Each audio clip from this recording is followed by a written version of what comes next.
সংসদের মেয়াদকে কমিয়ে আনা যায় কিনা, বিশেষ করে 5 বছরের পরিবর্তে 4 বছর করা যায় কিনা, এই বিষয়ে আমরা প্রস্তাবনা রেখেছি। এবং আমরা অনেক আগে থেকে এই প্রস্তাবনা রেখে আসছি যে কোনো এক দলের সংসদে একটা আধিপত্য, এটা কার্যকর সংসদ তৈরি করে না। সেজন্য অবশ্যই সংখ্যানুপাতিক নির্বাচন এবং দ্বিকক্ষ বিশিষ্ট সংসদ। আশা করি সরকারের এই সংস্কার কমিশন সকলের আলোচনা মতামতকে মাথায় নিয়ে তারা জন আকাঙ্ক্ষাকে ধারণ করে আগামী রাষ্ট্র সংস্কারের পথে হাঁটবেন। সেক্ষেত্রে যেই সময়টা প্রয়োজন সেটা আমরা দিতে চাই। দফায় রাজনৈতিক দলগুলোর সাথে অন্তর্বর্তীকালীন সরকারের প্রধান উপদেষ্টা আজকে আলোচনায় বসেছেন। আমাদের সাথে আলোচনায় গণ অধিকার পরিষদের পক্ষ থেকে 5 সদস্যের প্রতিনিধি দল ছিলেন। আমাদের উচ্চতর পরিষদের সদস্য ফাতেমা তাসনিন, উচ্চতর পরিষদের সদস্য অ্যাডভোকেট নূরের শাহ সিদ্দিকী, যুগ্ম সাধারণ সম্পাদক হাসান আল মামুন এবং সাধারণ সম্পাদক রাশেদ খান এবং সভাপতি হিসেবে আমি ছিলাম। আমাদের আলোচনার মূলত আমরা দুটো বিষয় থেকে তাদের কাছ থেকে আমরা জানতে চেয়েছি, তারা সেইভাবে বলেছে। প্রথমত হচ্ছে যে রাষ্ট্র সংস্কারের প্রশ্নে সরকারের অবস্থানটা কি, কারণ জনগণ এবং ছাত্ররা গণ অভ্যুত্থান করেছে একটা নতুন রাষ্ট্র বিনির্মাণ করার জন্য। সেই নতুন রাষ্ট্র বিনির্মাণ করতে রাষ্ট্রের বিভিন্ন সেক্টর, সেটা প্রশাসন, বিচার বিভাগ, নির্বাচন কমিশন এবং রাজনীতিতে সংস্কার প্রয়োজন। সেই ক্ষেত্রে সরকারের দৃঢ়তা কতটুকু, সরকার কি কারো চাপের মুখে তাদের লক্ষ্য উদ্দেশ্য কিংবা জনগণের প্রত্যাশা থেকে পিছিয়ে যাবে কিনা, নাকি তারা স্থিতিশীল থেকে তাদের লক্ষ্য উদ্দেশ্য অর্জনে এগিয়ে যাবে। যদি তাদের লক্ষ্য উদ্দেশ্যে তারা এগিয়ে যেতে চায় তাহলে তাদের জনগণের সমর্থন লাগবে, রাজনৈতিক দলগুলোর সমর্থন লাগবে।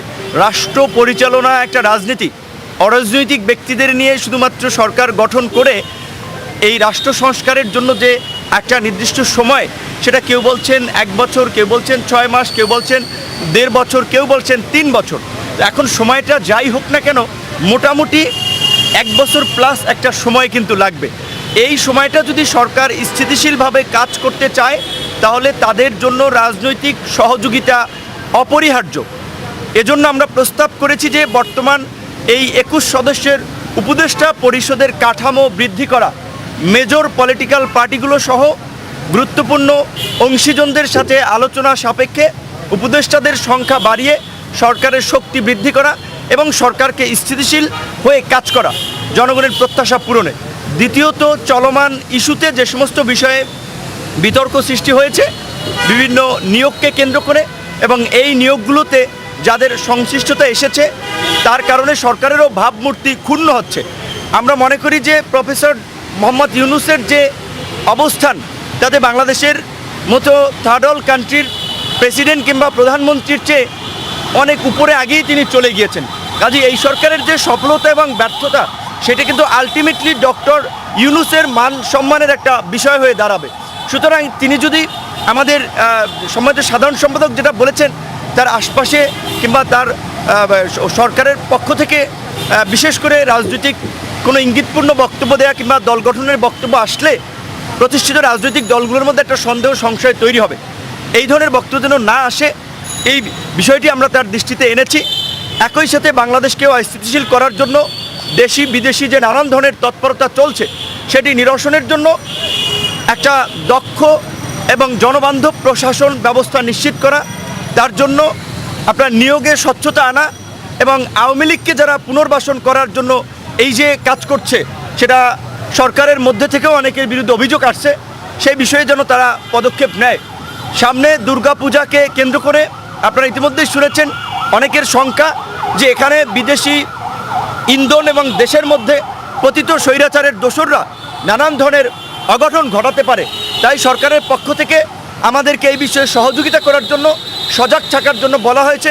আমরা পুরো দেশবাসীকে বলবো, এই দেশে বিগত 53 বছর ধরে হিন্দু, মুসলিম, বৌদ্ধ, খ্রিস্টান সবাই মিলেমিশে শান্তি সম্প্রীতির সাথে বাস করেছে। হঠাৎ করে যে সংখ্যালঘু কিংবা হিন্দু নির্যাতনের যে গল্প রচনা করা হচ্ছে, এটা পেইড গল্প, বাংলাদেশকে একটা সাম্প্রদায়িক রাষ্ট্র হিসেবে দেখানোর জন্য। আবার কেউ কেউ কোনো কালো পতাকা কিংবা বিভিন্নভাবে একটা উগ্রপন্থার অবস্থান দেখানোর চেষ্টা করছে। এটা বাংলাদেশের জন্য একটা অতীব জরুরি একটা বিষয়। এই বিষয়গুলোতে সবাই যার যার জায়গা থেকে খেয়াল রাখবেন, এবং বিশেষ করে সংখ্যালঘুদের মধ্যে দেখেন বৌদ্ধ, খ্রিস্টান, অন্যান্য ধর্মের মানুষের এত উদ্বেগ নাই, যেটা কিছু হিন্দু নেতারা দেখাচ্ছেন। অবশ্যই আমরা পরিষ্কারভাবেই বলতে চাই, হিন্দু কিংবা কোনো কমিউনিটির প্রতি কোনো ধরনের যদি অসহিষ্ণু আচরণ করা হয়, অন্যায় আচরণ করা হয়, তার আমরা নিন্দা জানাই, তার প্রতিবাদ জানাই। কিন্তু কতিপয় নেতারা যেভাবে ভারতের পৃষ্ঠপোষকতায় বাংলাদেশকে একটা সাম্প্রদায়িক রাষ্ট্র বানানোর জন্য নানান ধরনের কথা বলছে, গল্প রচনা করছে, সেটি আমাদের জন্য অত্যন্ত উদ্বেগের। এর পেছনে অন্য কোনো ঘটনা আছে কিনা সেটিও সরকারকে আমরা খতিয়ে দেখার আহ্বান জানিয়েছি। বিশেষ করে আগামী দুর্গাপূজা যেন নির্বিঘ্নে আমাদের হিন্দু সম্প্রদায় পালন করতে পারে, সেই বিষয়ে আমরা সবাই সহযোগিতা করব। এবং এই যে 6টি কমিশন করা হয়েছে, তারা রাজনৈতিক দলগুলোর সাথে আলাপ আলোচনা করে তাদের কর্মপন্থা ঠিক করবেন। কিন্তু আমরা একটা বিষয় আজকে বলেছি, যেটি হচ্ছে যে আমরা মনে করি যে বাংলাদেশের মতো দেশে এই যে ক্ষমতার মোহের পরে যে শাসকরা স্বৈরাচারী হয়ে ওঠে, এটা শুধু শেখ হাসিনা একাই হয়েছেন সেইটা না, এর আগেও তো আমরা সামরিক শাসন দেখেছি, নির্বাচনের মধ্যে দিয়ে আসা গণতান্ত্রিক সরকারেরও আমরা বিতর্কিত কর্মকাণ্ড দেখেছি। কাজী সংসদের মেয়াদকে কমিয়ে আনা যায় কিনা, বিশেষ করে 5 বছরের পরিবর্তে 4 বছর করা যায় কিনা, এই বিষয়ে আমরা প্রস্তাবনা রেখেছি। এবং আমরা অনেক আগে থেকে এই প্রস্তাবনা রেখে আসছি যে কোনো এক দলের সংসদে একটা আধিপত্য, এটা কার্যকর সংসদ তৈরি করে না। সেজন্য অবশ্যই সংখ্যানুপাতিক নির্বাচন এবং দ্বিকক্ষ বিশিষ্ট সংসদ। আশা করি সরকারের এই সংস্কার কমিশন সকলের আলোচনা মতামতকে মাথায় নিয়ে তারা জন আকাঙ্ক্ষাকে ধারণ করে আগামী রাষ্ট্র সংস্কারের পথে হাঁটবেন।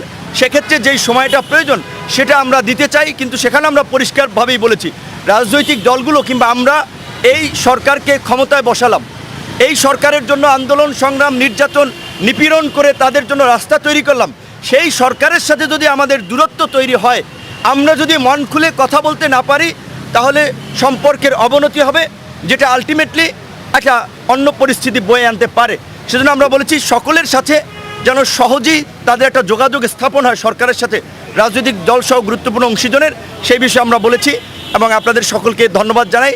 গণ অধিকার পরিষদই সর্বশেষ আজকের বৈঠকে অংশ নিয়েছে, এর আগেও বিভিন্ন দল অংশ নিয়েছে। আপনারা এতক্ষণ পর্যন্ত থাকার জন্য আপনাদেরকে অনেক ধন্যবাদ।